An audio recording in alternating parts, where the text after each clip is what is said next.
Standar sudah menjadi bagian dari peradaban manusia sejak zaman kuno hingga saat ini.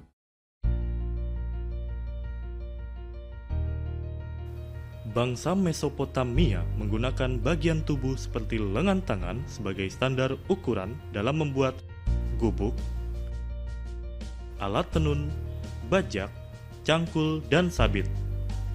Bangsa Mesir sudah menetapkan standar ukuran panjang dengan nama cubit, yaitu panjang lengan bawah dari siku sampai ujung jari tengah ditambah lebar telapak tangan Fir'aun. Standar ini digunakan untuk pembangunan piramida. Bangsa Tiongkok pada masa dinasti Qin telah menetapkan dan menerapkan standar yaitu ukuran berat, dimensi, mata uang, dan suku cadang alat transportasi sebagai kebijakan negara. Bangsa India mengembangkan bahasa Sanskerta dan huruf Pallawa yang kemudian tumbuh menjadi bahasa resmi kerajaan-kerajaan pada tahun 400 Masehi. Candi Borobudur dibangun dengan pola teratur yang memiliki standar ukuran, bentuk geometrik, dan sudut tertentu. Standar berkembang pesat saat lahirnya revolusi industri pada abad ke-17 di Inggris yang meluas ke Eropa dan Amerika dengan ditemukannya mesin uap, senapan, sekrup, jaringan rel kereta api dan transportasi, hingga pembangunan jaringan di bidang telekomunikasi seperti telegraf yang mampu menghubungkan Amerika dan Eropa.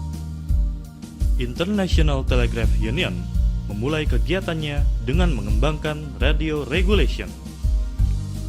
IRC bergabung dengan International Telegraph Union menjadi International Telecommunication Union tahun 1934. Insinyur dan ilmuwan dari berbagai negara mengusulkan mendirikan Komisi Internasional Standardisasi dalam penyelenggaraan International Electrical Congress tahun 1904, terutama di bidang standarisasi mesin dan peralatan listrik. Tahun 1906 dibentuk International Electronical Commission atau IEC untuk standarisasi mesin dan peralatan listrik.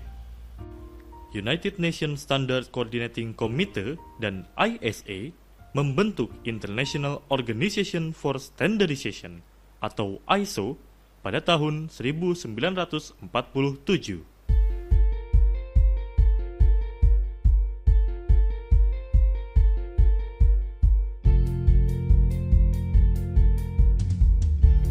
Pembangunan jalan raya terutama di bagian utara Pulau Jawa, pelabuhan, jalan kereta api, dan pembangunan pabrik gula memerlukan tersedianya standarisasi.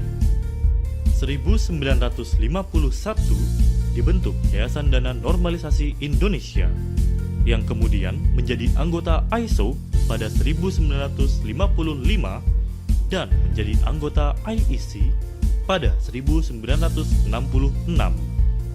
Kemudian, pada tahun 1984 dibentuk Dewan Standarisasi Nasional atau DSN.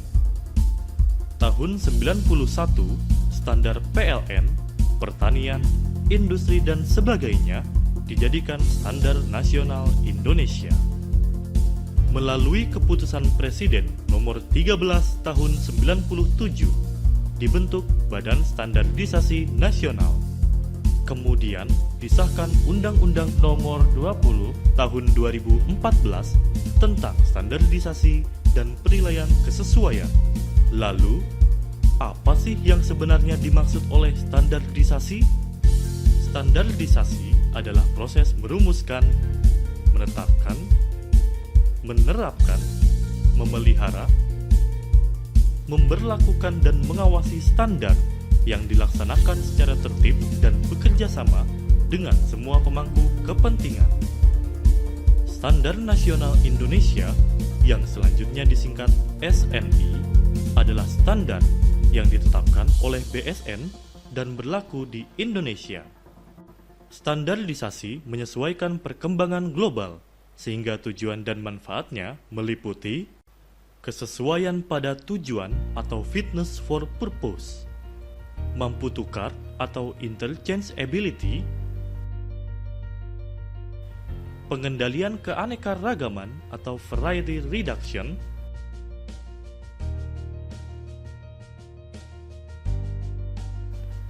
kompatibilitas dan interoperabilitas,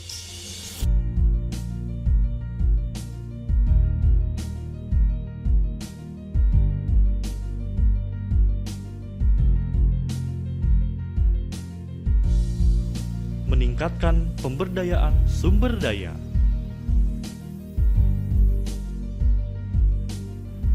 komunikasi dan pemahaman yang lebih baik,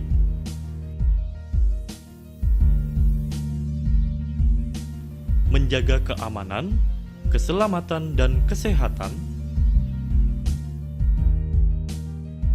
pelestarian lingkungan,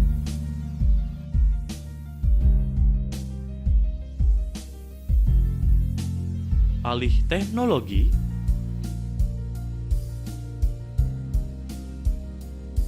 dan mengurangi hambatan perdagangan.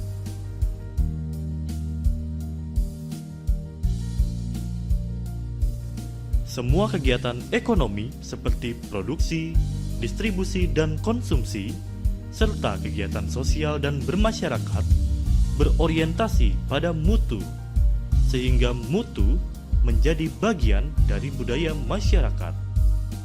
Jalan raya, pelabuhan, bandara, dan instalasi energi membutuhkan suatu infrastruktur mutu yang terdiri dari standarisasi, penilaian kesesuaian, dan metrologi.